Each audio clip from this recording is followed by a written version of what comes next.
राधे राधे जी, कैसे हो आप सभी। आज मैं आपको बताने वाली हूँ माता दुर्गा देवी जी की आरती और व्रत कथा। तो सभी ध्यान से सुनिएगा कि माता रानी दुर्गा की व्रत कथा जो होती है वो कैसे की जाती है। एक समय नारद जी ने संसार भ्रमण के लिए सर्वलोक से मृत्युलोक की यात्रा को प्रस्थान किया। जब मृत्युलोक में पहुंचे तब वहां पर अनेक मनुष्यों को नाना प्रकार के क्लेशों से दुखी देखा। किसी मनुष्य को पुत्र से दुखी देखा, किसी को धन और किसी को रोते देखा। जब सारा संसार मृत्युलोक घूम चुके थे तब उनके मन में यह विचार उत्पन्न हुआ कि श्री बृहस्पति जी के बहुत दिनों से दर्शन नहीं हुए हैं, सो इनके दर्शन भी करते चलते हैं। ऐसा तब हुआ जब मन में विचार कर वह श्री बृहस्पति जी के स्थान पर पहुंच गए।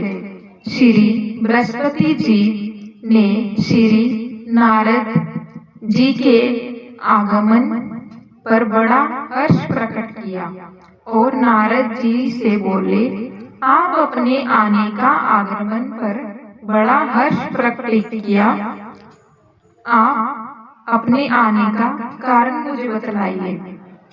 जिस विचार से आप आज मेरे स्थान पर पधारे हैं, निष्कोच मुझसे वर्णन कीजिए। तब नारद जी ने हाथ जोड़कर प्रार्थना की और कहा, महाराज जी, मैं इस बात को जानने के लिए आपके पास आया हूँ कि नवरात्रों के दिनों में व्रत करने से किस फल की प्राप्ति होती है। इस व्रत का महत्व मैं आपके मुखारविंद से सुनना चाहता हूँ।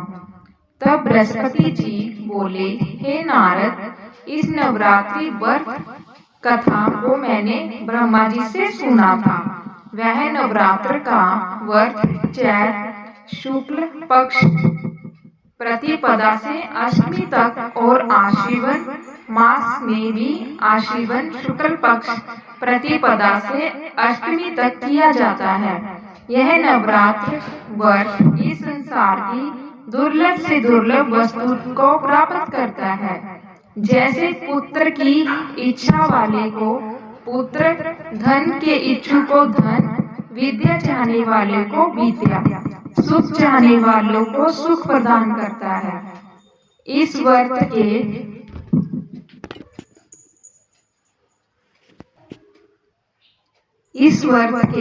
करने से रोगी रोग से मुक्त हो जाता है। कारागार में बंद प्राणी कारागार से मुक्त हो जाता है। उसकी सारी विपत्तियां दूर हो जाती हैं और वह सुख पूर्वक जीवन व्यतीत करने लगता है। यथा स्त्री पुत्रवती हो जाती है। समस्त पापों को दूर करने वाले इस व्रत के करने से ऐसा कौन सा मनुष्य है जो सिद्ध नहीं हो सकता।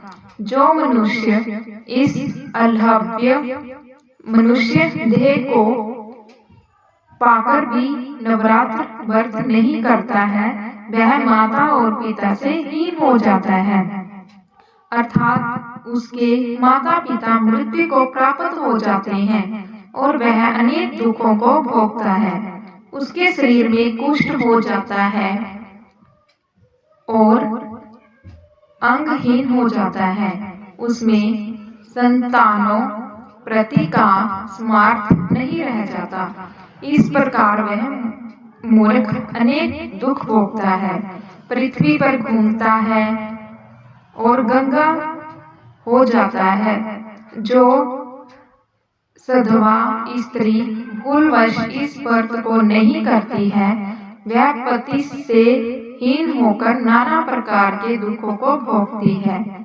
नवरात्रि में यदि व्रत करने वाला मनुष्य सारे दिन का उपवास ना कर सके तो वह एक समय भोजन करे। और उस दिन बांधवों सहित नवरात्रि व्रत की कथा श्रवण करे। ब्रह्मा जी बोले, हे बृहस्पति, जिसने पहले इस महाव्रत को किया था उसका पवित्र मनोहर इतिहास मैं तुम्हें सुनाता हूँ, सावधान होकर सुनना। इस प्रकार ब्रह्मा जी का वचन सुनकर बृहस्पति जी बोले, हे ब्रह्मा जी, मनुष्यों का कल्याण करने वाले इस व्रत के इतिहास को कहो। मैं सावधान होकर सुन रहा हूँ। आप शरण आए हुए मुझ पर कृपा करो। ब्रह्मा जी बोले, पीठत नाम के मनोहर नगर में अनाथ नाम का एक ब्राह्मण रहता था। वह भगवती दुर्गा के का बहुत ही पक्का भक्त था। उसके संपूर्ण सद्गुणों से मुक्त मानो ब्रह्मा जी के सबसे पहली रचना हो ऐसी पदार्थ गुण वाली सुमति नाम की एक अन्यत सुंदरी पुत्री पैदा हुई थी, जिसको माँ दुर्गा देवी कहा जाता है। जय माता दी। राधे राधे जी।